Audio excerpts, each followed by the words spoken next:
My child was sick. I asked for help, but my parents refused, and my ex said fatherhood is not my thing.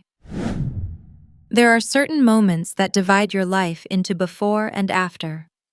For me, it was a Tuesday evening in November when my 5-year-old daughter Lucy first complained that her chest hurt while breathing. I'm Jasmine Torres, 36 years old, waitress at Hal's Diner during the day and bartender at the Rusty Nail 3 nights a week, single mother. And now, best-selling author though, that part came later, after everything changed. "Mommy, it feels like an elephant is sitting on me," Lucy whispered that night, her small hand pressed against her chest, eyes wide with confusion more than fear. She'd always been like that, curious about her pain rather than afraid of it. I wish I'd had that same strength. I placed my hand on her forehead, brushing back the dark curls that framed her face.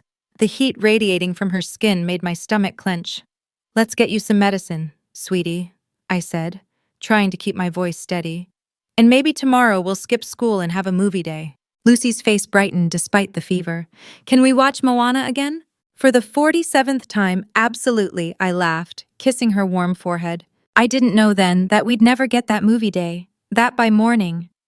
Her cough would sound like something was tearing inside her tiny chest, that within 48 hours, I'd be rushing her to the emergency room with a fever of 104 degrees, her lips turning a subtle shade of blue that would haunt my dreams for years to come. Our apartment was small, just 1 bedroom, which I gave to Lucy while I slept on a pull-out sofa in the living room. The kitchen was barely big enough for a 2-person table, and the bathroom had a persistent leak that the landlord always promised to fix next week. But we'd made it home. Lucy's artwork covered the refrigerator. Her stuffed animal collection dominated the couch during the day, and we had Friday night dance parties where we'd push the coffee table aside and spin until we were dizzy. I worked 60 hours a week between my 2 jobs, picked up extra shifts whenever I could, and still barely made rent some months. Childcare ate half my income. The other half went to rent, utilities, groceries, and whatever Lucy needed, new shoes when she outgrew the old ones. Antibiotics when strep throat went around her kindergarten class. The occasional Happy Meal as a special treat when I got a good tip day. We were scraping by, but we were happy. Lucy didn't know we were poor. She just knew that Mommy worked a lot, but always had time for bedtime stories. That sometimes dinner was peanut butter sandwiches 3 nights in a row. But we'd make faces out of the raisins on top. That our vacations were staycations, where we'd build blanket forts and pretend we were camping in enchanted forests. Then came that Tuesday night in November, and our fragile but functioning world collapsed. The morning after Lucy first complained, I woke to the sound of her coughing, a wet, rattling sound that sent ice through my veins. I called in sick to Hal's, knowing it would cost me a day's wages I couldn't afford to lose, and took Lucy's temperature 102.3. High, but not emergency room high. I gave her children's Tylenol, made her drink water, and tucked her in on the couch to watch, of course, Moana. By evening, she was worse, the cough deeper, the fever higher despite the medicine. She wasn't asking questions anymore, just curled on her side, eyes glazed, breath coming in shallow gasps. "Lucy," I stroked her cheek. "Baby, does your chest still hurt?" She nodded weakly. "Like the elephant got bigger, Mommy." I should have taken her to the ER then. I'll always wonder if those 12 hours would have made a difference. But I was thinking about the cost the last time we'd gone for a spiked fever. The bill was over $1,200, and that was just for the basic tests and some antibiotics. So I waited until morning, hoping the fever would break, that the elephant would shrink. It didn't. By dawn, Lucy's lips had the faintest blue tinge, and her breathing sounded like she was underwater. I didn't even change out of my pajamas, just bundled her into the car, drove through 3 red lights, and carried her through the emergency room doors of Children's Hospital. "Please," I gasped to the triage nurse, "please help her, she can't breathe." What followed was a blur of activity nurses inserting IVs, doctors ordering chest x-rays, my daughter being whisked away on a gurney while I stood helplessly in the hallway, filling out insurance forms with shaking hands, when they finally let me see her again. She was in a pediatric ICU bed, oxygen flowing through a mask, monitors beeping steadily around her. Severe pneumonia, the doctor explained, pointing to cloudy areas on the X-ray. Both lungs are significantly infected. We're starting her on broad-spectrum antibiotics, but she's very sick, Ms. Torres. But she'll be okay, right? I asked, desperately clutching the side rail of her bed. Kids get pneumonia all the time. The doctor's hesitation lasted only seconds, but it might as well have been years. We're going to do everything we can, she said carefully. The next 48 hours will tell us a lot. In the chaos of the hospital admission, I called everyone who might help. First, Kate and Lucy's father, who'd walked out 3 years earlier claiming fatherhood isn't my thing, like he was turning down a job offer rather than abandoning his child. His response came by text. Sorry to hear that. Tied up with work stuff. Keep me updated. No offer to come to the hospital, no questions about her condition, just a perfunctory acknowledgement, as if I'd told him she had a mild cold. Not that she was fighting for her life. Then I called my parents, fingers trembling as the phone rang in their Palm Springs retirement community. I'd moved out at 18 after a childhood of emotional neglect, thinly disguised as encouraging independence. But surely this, their only granddaughter in the ICU, would break through their wall of indifference. Mom, Lucy's really sick. They're admitting her to Children's Hospital. I need— Oh dear, my mother interrupted, her voice carrying that familiar detachment. We've just started our 3-week Mediterranean cooking class. Is it serious? The doctor had used words like critical and concerned just moments earlier. Yes, Mom, it's very serious pneumonia. They're talking about possible intubation if her oxygen levels don't improve. A pause. Then, well, those hospitals are so good nowadays. I'm sure she'll be fine. I could hear my father in the background asking who was on the phone. It's Jasmine, she told him. Lucy has a chest cold. Not pneumonia, not hospitalized, a chest cold. I could really use some help, I said, hating the tremor in my voice. My shift at Hal's, I can't miss another one, or I'll lose the job.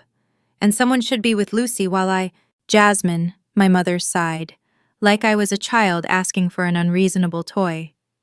You chose to have Lucy on your own when Caden left. We told you then that parenthood is a full-time commitment. Your father and I have our own lives. Their own lives. The phrase echoed as I watched a nurse adjust the oxygen cannula in my daughter's nose. Their Mediterranean cooking class and weekly golf games and bridge tournaments were their own lives. My critically ill 5-year-old grandchild was just an inconvenient disruption to their schedule. Right, I said flatly. Sorry to bother you. Call us when she's feeling better, my mother chirped. We're making paella on Thursday. I hung up and looked at my daughter. So small in the hospital bed, her chest rising and falling with visible effort. Alone. We were utterly alone in this sterile room with its beeping monitors and antiseptic smell. Just me, my sick child, and a mounting terror I couldn't share with anyone. My phone buzzed with the text from my shift supervisor at Hal's. Are you coming in today? Need to know if I should call Darlene for cover. Looking at Lucy's sleeping face, I made the only choice possible. Can't come in. Lucy in hospital. Very sick. The response came seconds later. Sorry to hear that. Need doctor's note when you return. 3 no-shows equals termination per policy. I closed my eyes, doing quick mental math. Rent was due in 2 weeks. I had maybe $430 in my checking account. Lucy's antibiotics, even with insurance, would have a copay. And now I was about to lose one of my jobs. But none of that mattered as I watched my daughter's labored breathing. Money was just money. Lucy was my entire world. They never made it to the hospital. Not once during the 12 days Lucy fought for her life.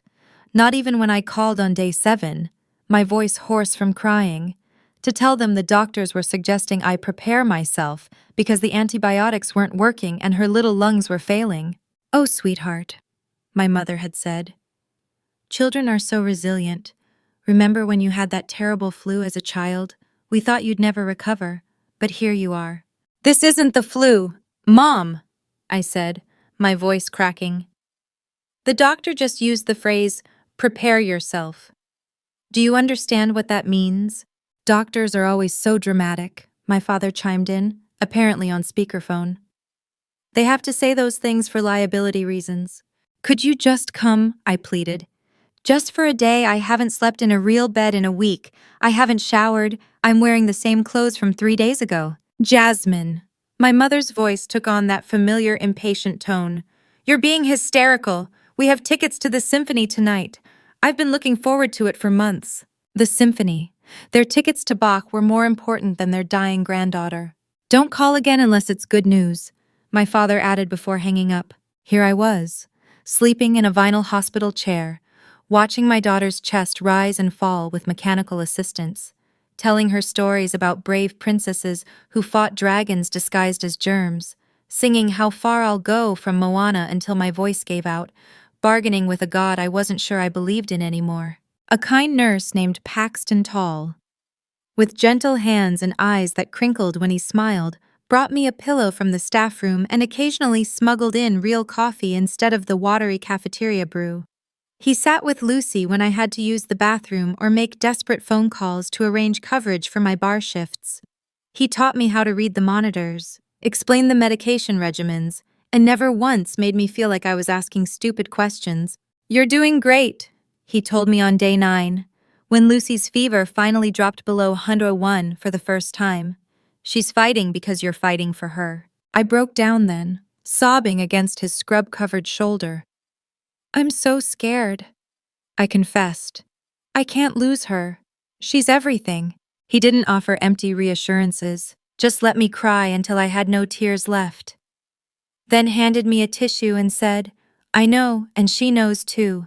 For a moment, just a moment, it felt like maybe we weren't completely alone after all. By day 11, Lucy seemed to be turning a corner. Her oxygen levels improved slightly. She stayed awake longer, even asked for popsicles and managed to eat half of one. The doctor cautiously mentioned the possibility of moving her out of the ICU if she continued improving. I called my parents with the first good news in almost 2 weeks. That's wonderful, dear, my mother said distantly. We're in Scottsdale for the weekend.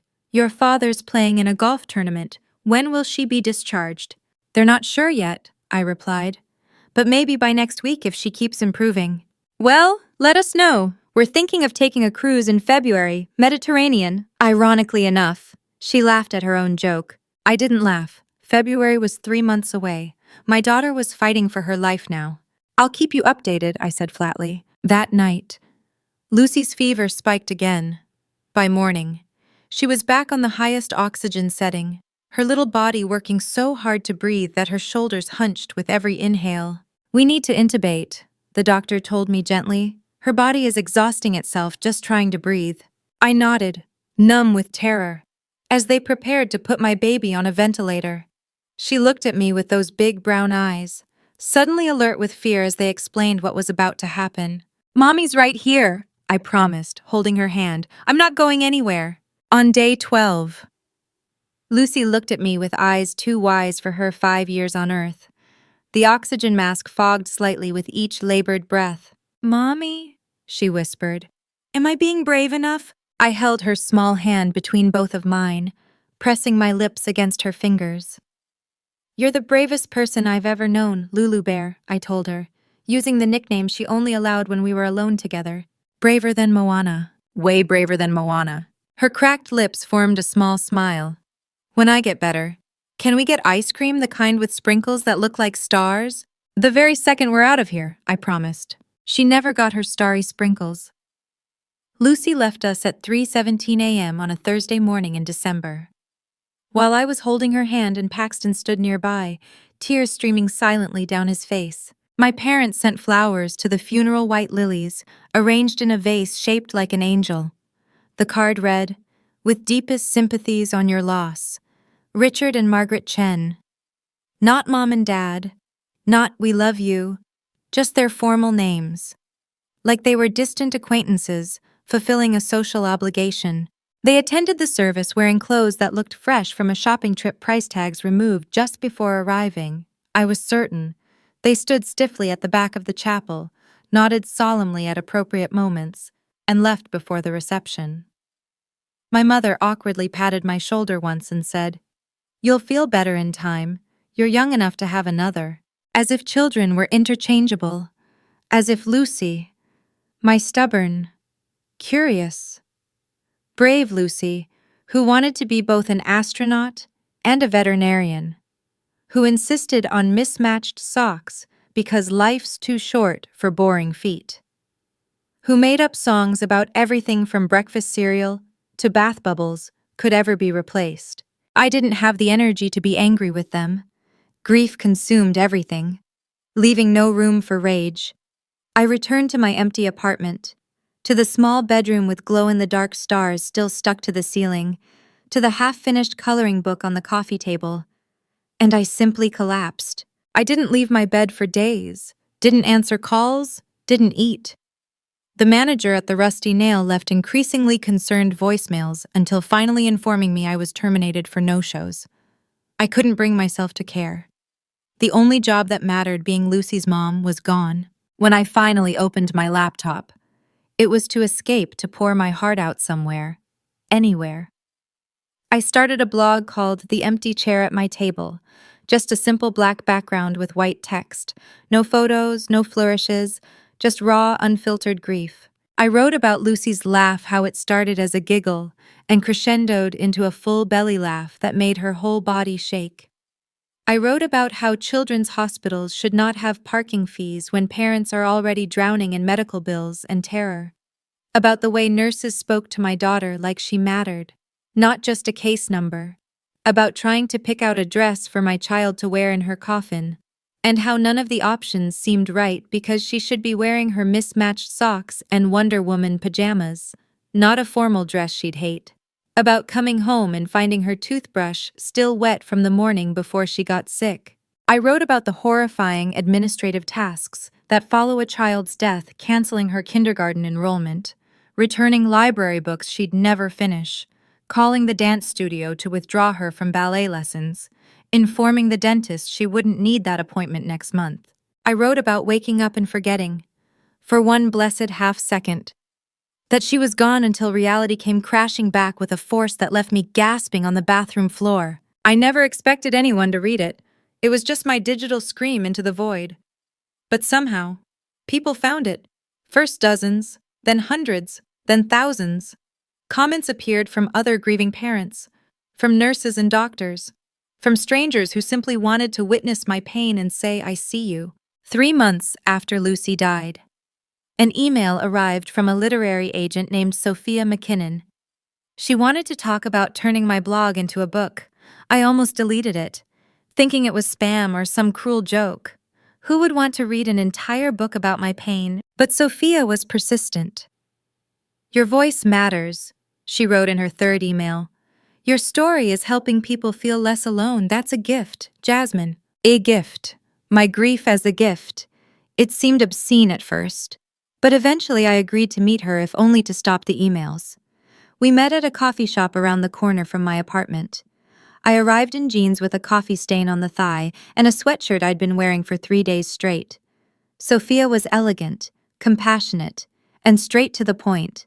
"I lost my brother when I was 19, she told me. "Cancer." Reading your blog was the first time I felt someone had captured what grief really feels like, not the sanitized Hallmark version, but the messy, contradictory, sometimes even darkly funny reality of it. "Funny," I echoed, almost offended. She nodded. "You wrote about finding chicken nugget dinosaurs in your freezer and having a complete breakdown in the frozen food aisle. About how grief brain made you put your phone in the refrigerator and then call it from the landline. That's the truth of grief. It's not just sadness. It's absurdity and mundanity all mixed together." She was right. Grief wasn't noble or dignified. It was stupid and messy, and sometimes even ridiculous. Like the day I'd found myself sobbing at the grocery store because they were out of the apple juice boxes Lucy liked, even though Lucy would never drink juice again. Somehow, I signed a contract that day, 6 months later. The Empty Chair at My Table, A Mother's Journey Through Grief and Beyond, was released by a major publisher.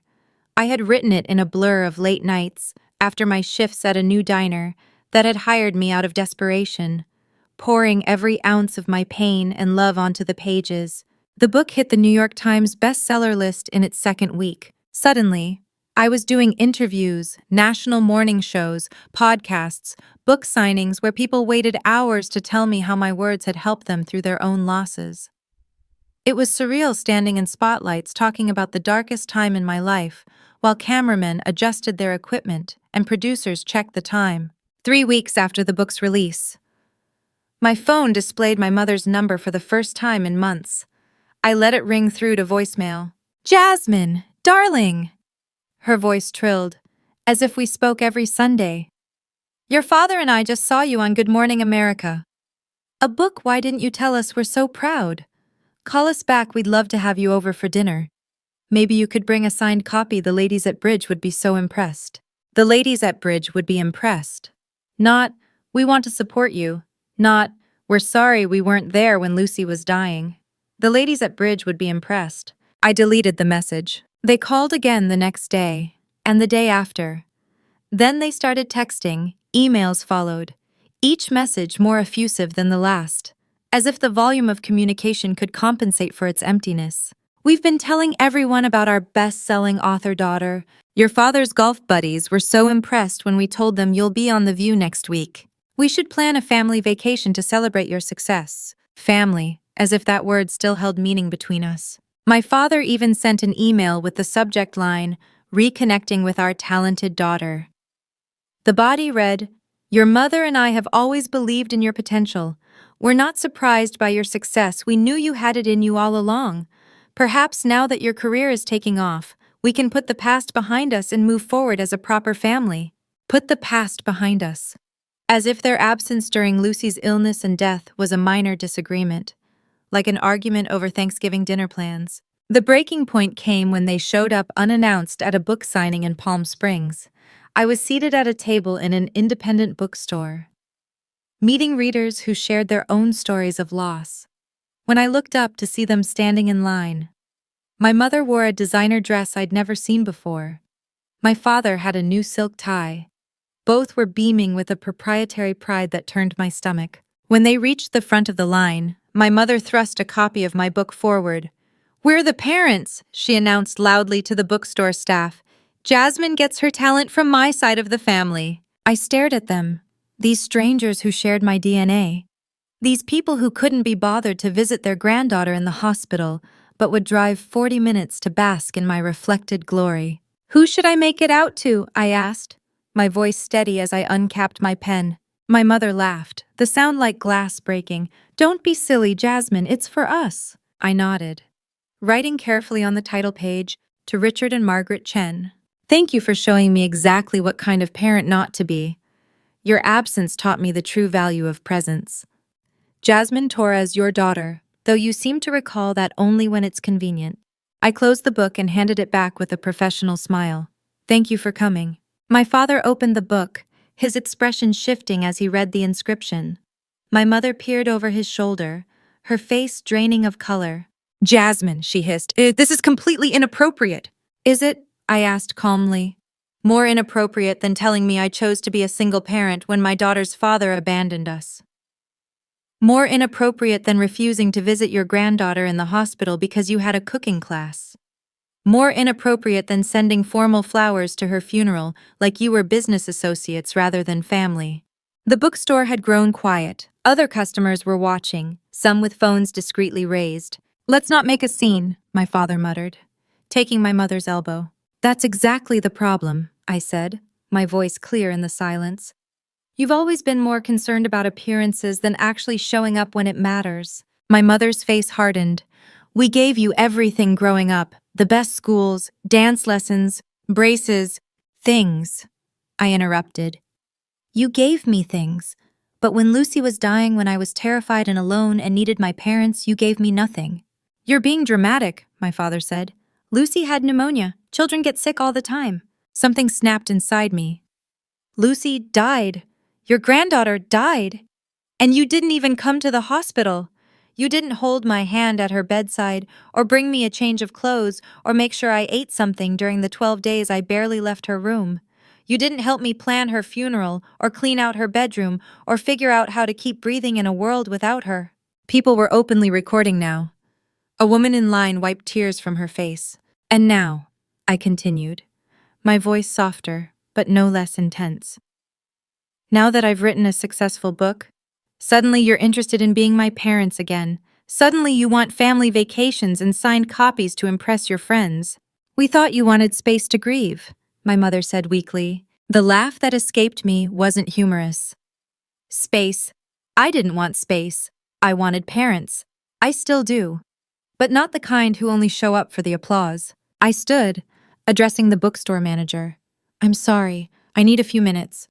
Then I walked to the back room, leaving my parents standing awkwardly at the signing table. When I returned 10 minutes later, composed and ready to continue, they were gone. But the damage, or perhaps the healing, was done. Someone had posted the entire exchange online. By morning, a clip titled, "Best-selling author confronts absent grandparents at book signing," had gone viral. I should have felt mortified. Instead, I felt liberated. The messages poured in from other adult children of emotionally unavailable parents, from grieving parents whose families had disappeared when support was most needed, from people saying they wished they'd had the courage to speak their truth. My parents made one last attempt at contact, via a formal-sounding email expressing their disappointment in my public behavior and suggesting I seek professional help for unresolved anger issues. They closed by saying they would welcome me back into the family when I was ready to apologize. I forwarded the email to my therapist with the subject line, "Exhibit A and why I need therapy." She responded simply, "Boundaries aren't punishment, they're protection." Sophia called that afternoon. "So, about that second book?" "I'm not writing about the confrontation," I said immediately. "Actually," she replied, "I was thinking you might consider a book about rebuilding, about what comes after the grief, not moving on, but moving forward, and maybe something about generational trauma and breaking unhealthy family cycles." I thought about it, about Lucy and what she would want for me, about the readers who had reached out saying my words had helped them feel less alone, about the strange new life I was building without my daughter and now, formally, without my parents. "I'll think about it," I promised. That evening, my doorbell rang unexpectedly. When I opened it, Paxton, the nurse who had been with us when Lucy died, stood awkwardly in the hallway holding a small green gift bag. "Sorry to just show up," he said. "I saw you on TV and realized you live in my neighborhood. I've been carrying this around for months." He handed me the bag. Inside was a small crystal star, the kind that catches light and scatters tiny rainbows. "Lucy told me about the ice cream with star sprinkles," he explained. "She made me promise that if she couldn't have it, I'd make sure you got something with stars."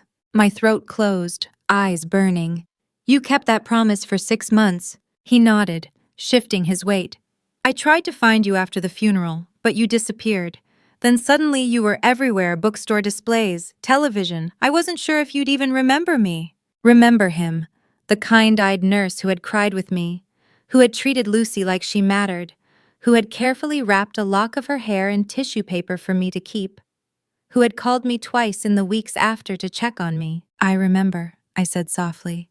"Would you like to come in? I just made coffee." He hesitated. "Are you sure I don't want to intrude on your grief?" The words my mother should have said, but never did. "Grief isn't something you intrude on," I told him. "It's something you witness. And sometimes, if you're very lucky, it's something someone helps you carry." Paxton came in. We talked for hours about Lucy, about my book, about his work in pediatric oncology, about how he'd lost his own father as a teenager when he finally left. It was with plans to meet for coffee the following week. Coffee turned into dinner. Dinner turned into weekend hikes. Hikes turned into long conversations about loss and resilience and the terrifying prospect of opening your heart again after it's been shattered. 6 months into our cautious romance, I found myself sitting across from Paxton at a small ice cream parlor. He had ordered a sundae with chocolate sprinkles. My cup had the special rainbow sprinkles that looked like tiny stars. "Lucy would approve," he said, watching me take the first bite. "She would," I agreed, "though she'd definitely have stolen your chocolate sprinkles too." He laughed, then grew serious. "I've been thinking about your second book, the one about rebuilding after loss." "What about it?" "I think—" He hesitated. I think Lucy would want you to write about joy too, not just surviving grief, but finding happiness again, even if it's a different kind than before. I looked at this man who had carried my daughter's final wish for 6 months, who never tried to minimize my pain or rush my healing, who understood that loving Lucy would always be part of who I was. Maybe you're right, I said. And so, I began writing again, not just about the empty chair at my table, but about the new chairs that had been added, about Paxton, about the grief support group I now facilitated, about the foundation I'd started in Lucy's name to help parents with hospitalized children. My parents sent a formal letter when they heard about the foundation, offering a substantial donation to support your charitable endeavors. The check was returned with a simple note: the Lucy Torres Memorial Foundation accepts donations only from those who would have visited Lucy in the hospital. It was petty, perhaps, but also necessary, a boundary drawn in permanent ink. A year after our first ice cream date, Paxton and I moved in together.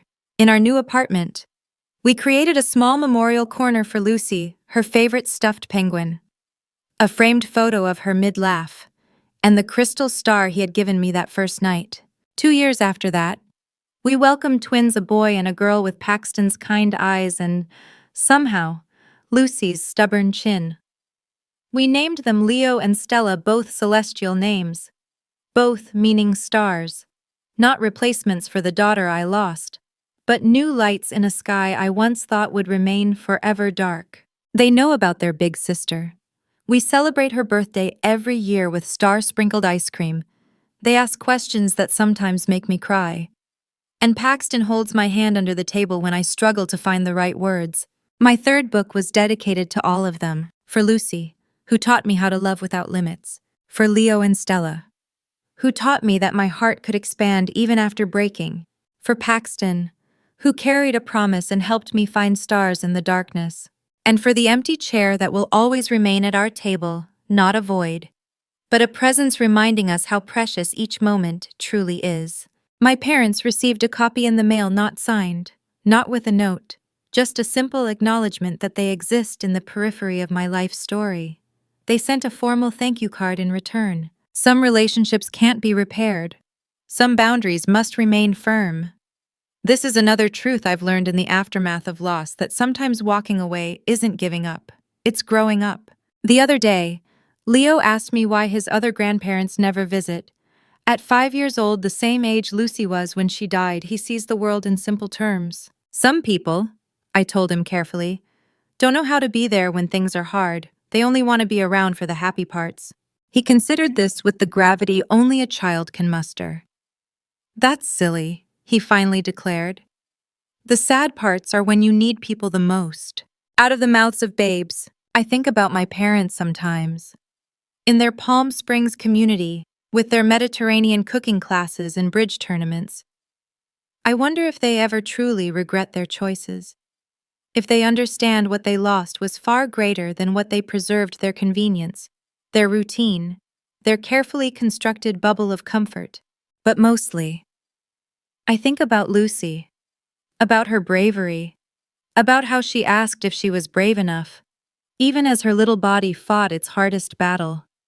About how she made me promise to have ice cream with star sprinkles when she got better. I've kept that promise, just differently than I expected, and on the hardest days. When grief resurfaces like a wave threatening to pull me under, I look at the crystal star catching light on our windowsill, at the twins building block towers on the living room rug, at Paxton making dinner in our kitchen, and I think, this is how far I've gone, this is how far I'll go. For Lucy, for myself, for the family we've built around that empty chair at our table.